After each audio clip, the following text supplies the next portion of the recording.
नमस्कार दोस्तों, एडवर्ब के इस डे 2 में मैं आपका स्वागत करता हूं। और दोस्तों, अब तक हम लोगों ने ये पढ़ा कि एडवर्ब क्या होता है और उसके कितने पार्ट होते हैं। मैंने कल आपको बताया था कि ये मुख्य रूप से सिंपल, रिलेटिव और इंट्रोगेटिव एडवर्ब्स होते हैं। ठीक है, तो आज हम लोग दोस्तों आगे पढ़ेंगे। आज हम लोग पढ़ने वाले हैं adverb of affirmation and negation. ये सब टाइप्स एडवर्ब का पहले हम इंट्रो देख लेते हैं पूरे किताब के मदद से। उसके बाद धीरे धीरे अंतर समझेंगे कि कहाँ पर क्या लगाना है। ठीक है, तो दोस्तों देखिए, यहाँ पर है एडवर्ब ऑफ अफर्मेशन और नेगेशन। अफर्मेशन का मतलब क्या हुआ कि किसी चीज़ को आप पॉजिटिवली एक्सेप्ट कर रहे हैं, उसी को अफर्मेशन कह रहे हैं। नेगेशन का मतलब क्या हुआ, उसको आप निगलेक्ट कर रहे हैं। जैसे मैंने आपको बोला कि क्या तुम यहाँ पर आओगे, तुम क्या yes certainly I will come. तो यहाँ पर दोस्तों ये अफर्मेशन हुआ। श्योरली भी अफर्मेशन हुआ। सेल्डम मने हुआ रेयरली। ठीक है, नेवर मने कभी नहीं, ऑलवेज मने हमेशा, और डेफिनेटली ये आपके ये सारे के सारे एडवर्ब ऑफ अफर्मेशन और नेगेशन है, जिससे हम किसी चीज को स्वीकार और उसको निग्लेक्ट करते हैं, उसी को कहा जाता है adverb of affirmation and negation. तो ये होता क्या है, ये सकारात्मकता और नकारात्मकता को व्यक्त करते हैं, मतलब जो पॉजिटिविटी और निगेटिविटी उसको एक्सप्रेस करने के लिए इस एडवर्ब का इस्तेमाल करते हैं। जो adverb certainly, surely, definitely, TC सकारात्मकता को व्यक्त करता है, मैंने आपको पहले ही बोला, यानी कि जैसे सर्टेनली हो, श्योरली हो और डेफिनेटली हो, ये सारे के सारे आपके सकारात्मक भाव को व्यक्त करता है। और इसी को हम लोग एडवर्ब ऑफ अफर्मेशन कहते हैं। और जो नकारात्मकता का भाव दिखाता है, जैसे नेवर, डोंट, ये सब दोस्तों क्या कहलाता है, एडवर्ब ऑफ नेगेशन। देखिए, आप सोचिएगा सर ये डोंट कैसे एडवर्ब ऑफ नेगेशन बन जाता है, तो ये सारी चीज हम डिस्कस करेंगे one by one. But don't worry, धीरे धीरे पहले हम लोग क्या करते हैं, ओवरव्यू उस चीज का हम लोग लेते हैं। ठीक है, ये चीजें क्लियर है दोस्तों। चलिए अब हम थोड़ा आगे डिस्कशन करते हैं, वो है एडवर्ब ऑफ रीजन। ठीक है, तब आपको सिंपल एडवर्ब आपका जो भी पार्ट है बताएंगे। एडवर्ब ऑफ रीजन क्या है, देखिए जैसे देयरफॉर, हैंस और ऑन अकाउंट ऑफ, ये तीनों का तीनों आपको एडवर्ब ऑफ रीजन है, मतलब किस कारण से, इसीलिए ये सारे के सारे क्या एडवर्ब ऑफ रीजन, ये एक कारण बताते हैं, ये कार्य के कारण को व्यक्त करता है। ठीक है, मतलब देयरफॉर हम जो है वहां से निकल गए, हेंस ये चीज हुआ। तो दोस्तों यहाँ पर जो है आपको धीरे धीरे करके, पहले मैं बार बार कह रहा हूँ ओवरव्यू, सिर्फ और सिर्फ ओवरव्यू। अगला है adverb of contrast. Adverb of contrast किसको कहते हैं, जिसमें हाउएवर और दाव आएगा एडवर्ब ऑफ कंट्रास्ट में। ये वाक्य में विरोधाभास को पैदा करता है, यानी कंट्रास्ट करता है। ठीक है, ये चीज याद आपको रखना पड़ेगा। उसके बाद आता है एडवर्ब ऑफ कंडीशन, जिसमें हैड और इफ आता है, ये शर्त को बताने में हमें मदद करता है। और 10 नंबर जो दोस्तों है आपका है एडवर्ब ऑफ एक्सटेंट। सिंपल सा, इसका अर्थ है कि किस हद तक। एडवर्ब एक्सटेंट का मतलब क्या हुआ, किस हद तक, जिसमें सो फार, टिल, नाउ ये सब आ जाएगा। ये कार्य, मतलब जो भी वाक्य में कार्य है उसकी हद को बताता है। कौन सा एडवर्ब वाक्य में किस तरह से कार्य संपन्न करता है, उसी के अनुसार इसका नामांकन किया जाता है। कार्य के रूप एवं कार्य की स्थिति के अनुसार यह बताया जा सकता है कि एडवर्ब कौन सा है। दोस्तों एडवर्ब एक्सटेंट को जब तक हम उसमें उसका इस्तेमाल नहीं देखेंगे तब तक नहीं बता सकते ये क्या है। उसमें एडवर्ब एक्सटेंट क्या काम कर रहा है उसके हिसाब से उसका नाम दिया जाएगा। ठीक है, ये आपका दसों का दसों दोस्तों किसके पार्ट है, ये दसों का दोस्तों दोस्तों आपका सिंपल एडवर्ब्स के पार्ट है। तो सिंपल एडवर्ब्स का एक बार रिवीजन मारिए। उसमें सबसे पहले एडवर्ब ऑफ टाइम आएगा, जिसमें daily, since, yesterday, since, soon और टुमारो आएगा। दूसरा एडवर्ब ऑफ प्लेस, उसके बाद एडवर्ब ऑफ फ्रीक्वेंसी और नंबर, उसके बाद एडवर्ब ऑफ मैनर, उसके बाद एडवर्ब ऑफ डिग्री और क्वांटिटी, उसके बाद एडवर्ब ऑफ अफर्मेशन, नेगेशन, उसके बाद adverb of reason, adverb of contrast, adverb of condition, adverb of extent. दोस्तों देखिए, आप सोच रहे होंगे कि सर क्या आप मतलब सिर्फ और सिर्फ बुक को रीड कर रहे हैं। नहीं दोस्तों, अभी आपको केवल और केवल ओवरव्यू दे रहा हूँ, उसको डिटेल में हम धीरे धीरे करके पढ़ेंगे। पहले तो आपको ये दिमाग में आ गया ना कि ये सिंपल एडवर्ब है, अगर कोई सर्टेनली बोल दिया तो आप बोलेंगे हाँ ये सिंपल एडवर्ब है, आपका अफर्मेशन को दिखाता है। और कोई भी बच्चा भी समझ सकता है सर्टेनली में पॉजिटिव भाव दिख रहा है। अब दूसरा पार्ट मैंने बोला था रिलेटिव एडवर्ब्स। रिलेटिव एडवर्ब्स क्या है, देखिए ये जो एडवर्ब्स हैं, इस तरह के एडवर्ब्स, ये इस तरह के एडवर्ब्स हैं, जैसे what, when, where, why, how, whatever, whither, wherever, whence. Adverb antecedent को रिफर करता है। ये एंटीसीडेंट के साथ संबंध व्यक्त करता है। यदि वाक्य में एंटीसीडेंट एडवर्ब का एक रिलेटिव एडवर्ब नहीं है तो ये इंट्रोगेटिव एडवर्ब हो सकता है। ठीक है, देखिए दोस्तों मैं आपको क्या बताना चाहता हूँ। देखिए एंटीसीडेंट पहले होता क्या है, देखिए यहाँ पर पहले आपको यह समझाता हूँ। रिलेटिव एडवर्ब को पढ़ने से पहले एंटीसीडेंट को समझते हैं। Antecedents means which comes before. ठीक है, यानी जो शब्द दिया गया है, जैसे रिलेटिव एडवर्ब का कोई भी शब्द दिया, उसके पहले जो शब्द आता है उसको बोला जाता है एंटीसीडेंट। ठीक है, अब एक चीज आप देखिए, अब यहां पर जब आप गौर से देखिएगा, जिसमें I know where she lives, तो यहां पर जो है ये वेयर अपने एंटीसीडेंट के साथ संबंध रखता है। क्या संबंध रखता है, कि मैं जानता हूं कि वह कहाँ रहती है। ठीक है, दूसरा देखिए, I understand the point what you से। ठीक है, तो यहाँ पर व्हाट किससे संबंध रखता है, तो भाई जो जो बातें बताई जाती, जो समझाई जाती, उससे संबंध रखता है।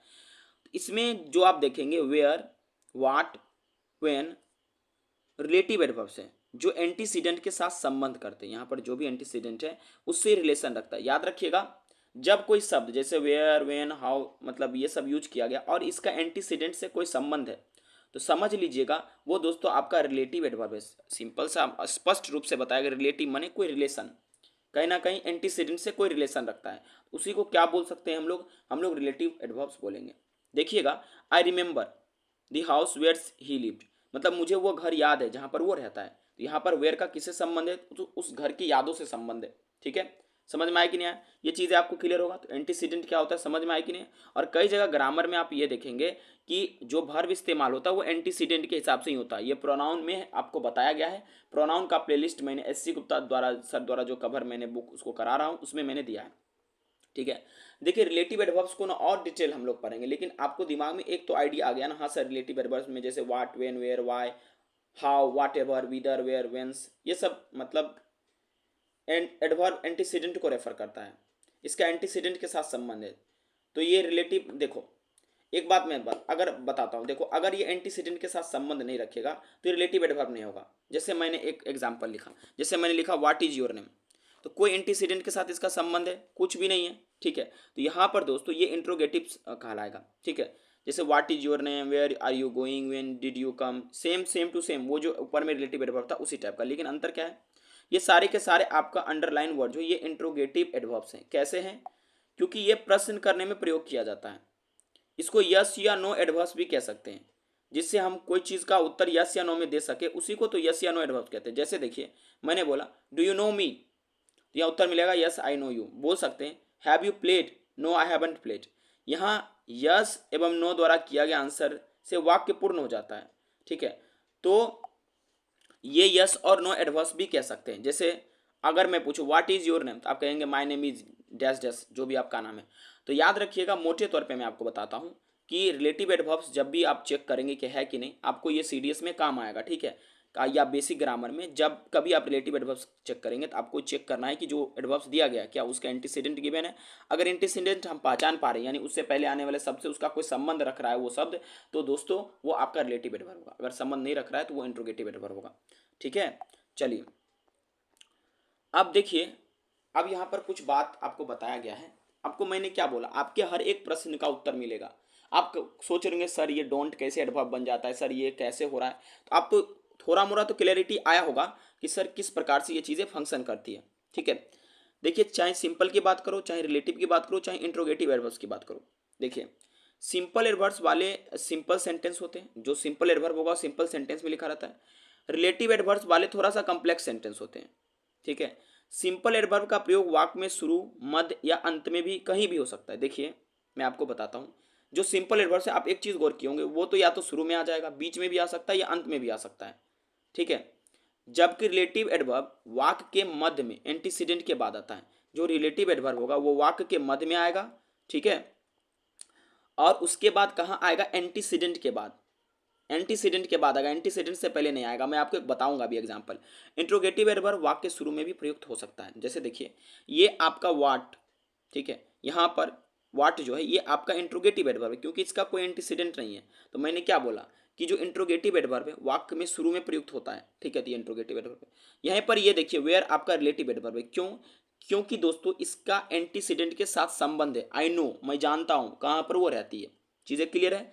तो मैं आशा करता हूं कि आपको सिंपल, रिलेटिव और इंट्रोगेटिव एडवर्ब्स के बारे में ओवरव्यू आया होगा।